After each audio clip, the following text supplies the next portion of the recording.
Hola amigos, ¿qué tal? Stu here from Spain Speaks with a Spain news update.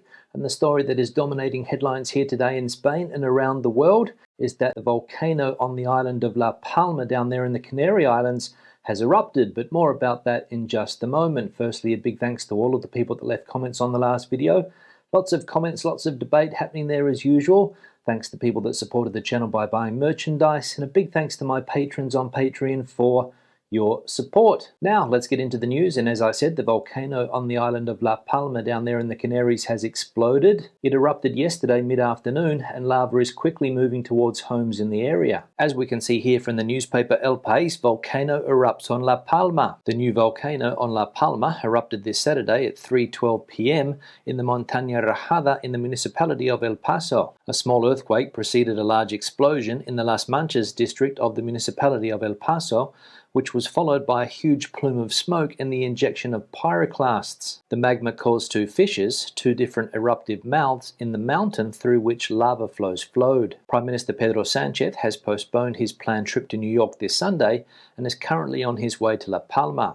Local authorities are asking that no one goes near the area. Spain's Air Navigation Authority, ENAIR, has issued a precautionary recommendation that no flight should depart to the island of La Palma. It will ultimately be up to the airlines to decide whether to fly to La Palma, as air traffic is not closed. The Canary Health Service is already treating some 50 people with reduced mobility who had begun to evacuate themselves as a precautionary measure shortly before the eruption. So the volcano has erupted. Prime Minister Pedro Sánchez has cancelled his trip to New York to take control of the situation down there in the Canary Islands, and people are being asked not to go near the area, which is probably a pretty good idea. And the question now turns to, how long is it going to last? Well, Canary Islands President Ángel Víctor Torres has said that in 48 hours or sooner, we will know how long the eruption will last. The volcano at Cumbre Vieja on La Palma erupted on Sunday after days of increasingly strong and frequent seismic swarms. The volcano has several eruptive vents through which it emits incandescent rocks and lava. The president of the Canary Islands, Ángel Víctor Torres, said in an interview on RNE's Las Mañanas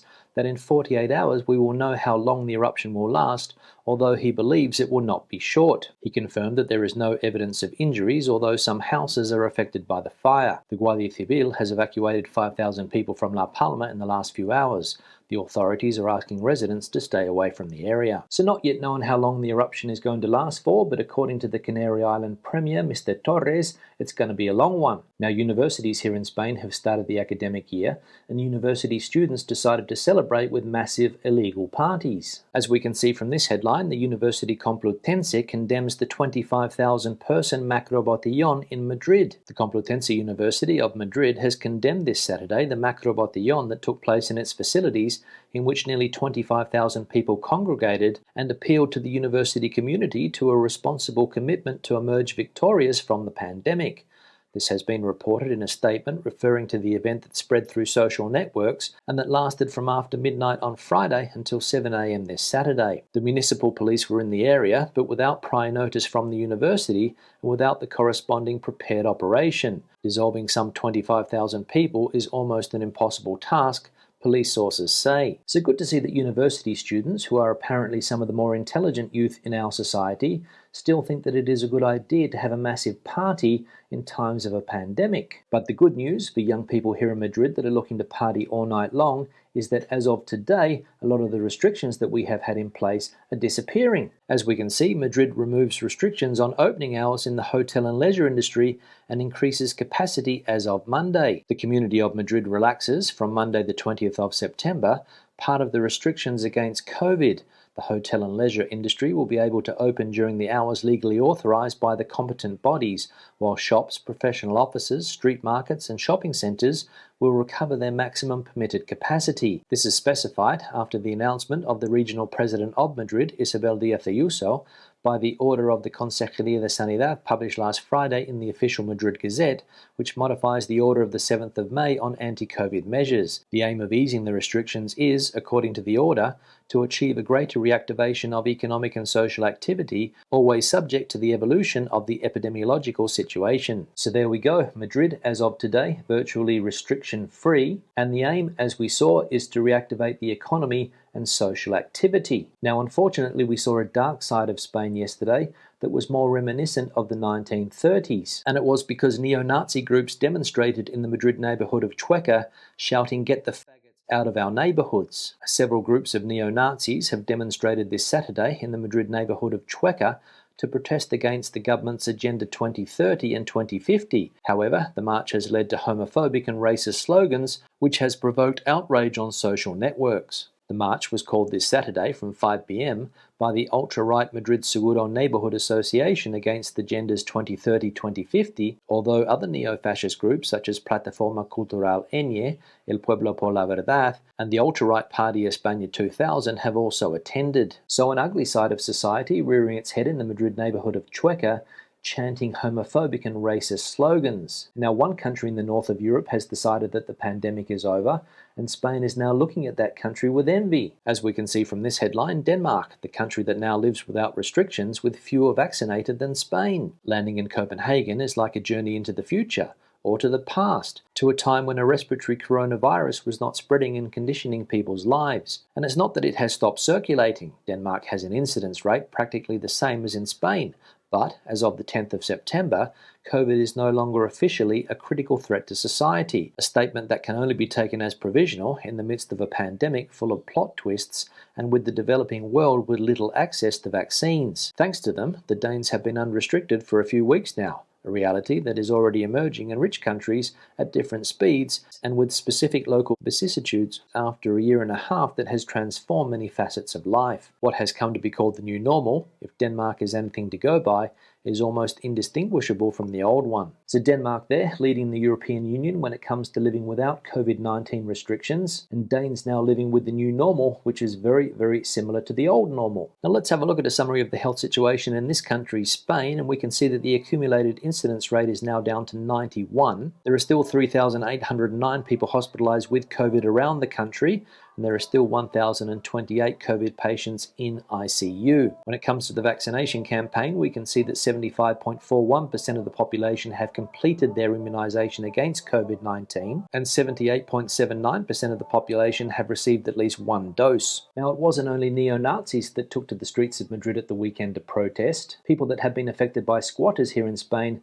also think that it is a good time for their voices to be heard, and hundreds rallied in front of Congress to demand an anti-squatter law. Hundreds of people gathered on Saturday in front of the Congress of Deputies to express their indignation at the unstoppable wave of squats and to demand that the government draw up a national anti-squatting law before Christmas. The rally was called by the Plataforma de Afectados por la Ocupación, platform of people affected by squatting, and was sent to all the town councils in Spain through the Spanish Federation of Municipalities and Provinces. Citizens from Orche and Que in Guadalajara, Arroyo de la Encomienda in Valladolid, Tomelloso in Ciudad Real, Sagra in Toledo, or Pinto and Villa de Vallecas in Madrid were present to request this new law that guarantees the rights of homeowners against occupation. So people affected by squatting here in Spain have said that enough is enough, and they want the government to prepare an anti-squatting law by Christmas. So let's see if governments here finally decide to take this problem seriously.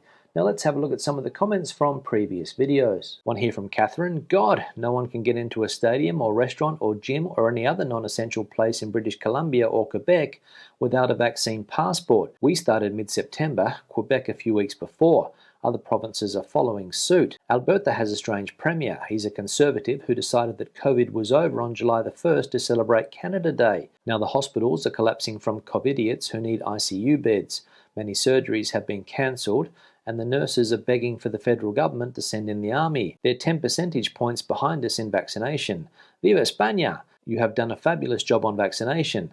9th in the world now. Yeah, Catherine, thanks for the comment, and thanks for telling us about those two provinces there in Canada that have mandated the vaccine passport. We saw the other day how Italy has now made it compulsory for all workers in that country to have a vaccine passport if they want to go to work. Doesn't matter whether they belong to the public or private sectors in that country. I think it's only a matter of time before other European countries do something similar. One here from Jacqueline. Stu, is it true no smoking on terraces at bars in Spain? Yeah, Jacqueline, thanks for the comment. I think it depends on where you are in Spain as to whether or not you can smoke sitting outside at a restaurant or bar. I remember hearing before the summer that some autonomous communities here in Spain tried to ban smoking on these terraces, but from what I've seen in this autonomous community, Madrid, people are allowed to smoke at these places. So as I said, the rules might be different according to where you are in Spain. One here from Manj. Hi Stu, I was wondering if you or anybody else has experienced trying to get a driver's license in Spain. I live in Valencia and have already done my practical driving exam twice and failed both times. Not sure if I will even pass my third time, but it's really frustrating. I have been driving in the US for many years, but it seems like I am never good enough for the examiner here in Spain. Driving in the big cities is a nightmare. Yeah, Manj, thanks for the comment, and you have come to the right place because I sat my driver's license test here in Spain about 12 years ago. And you're right, it is not an easy thing to do, and it can take quite a few attempts to pass the test. For me, it was quite easy to pass the written part of the exam. I studied quite hard, didn't have too many problems, but I failed my first practical exam because I made a simple mistake and I was a bit flat after that, if I tell you the truth, but I got it the second time. And I also know a few Spanish people that failed the practical part of the exam various times before they got their license. So stick with it and ask the instructor what you were doing wrong and try to avoid those mistakes the next time. One here from Catherine. Always enjoy your update. My bloke or fella currently motorbiking to Figueres from Bilbao on his own 10-day mini adventure. He's managed the coronavirus admin just fine. He's glad to be visiting. Yeah, Catherine, thanks for the comment, and good to see that your bloke is travelling around Spain at the moment on his motorbike, travelling from Bilbao to Girona. A 10-day mini adventure, and what a great adventure that would be. So I hope he enjoys his trip and doesn't have any problems with the rules and regulations that we currently have in place in Spain. One here from Taffman. Spain's vaccination program is being lauded here in the UK. Slow start, but belted on with it. Yeah, Taffman, thanks for the comment, and you're right, the vaccination campaign here in Spain has been quite successful.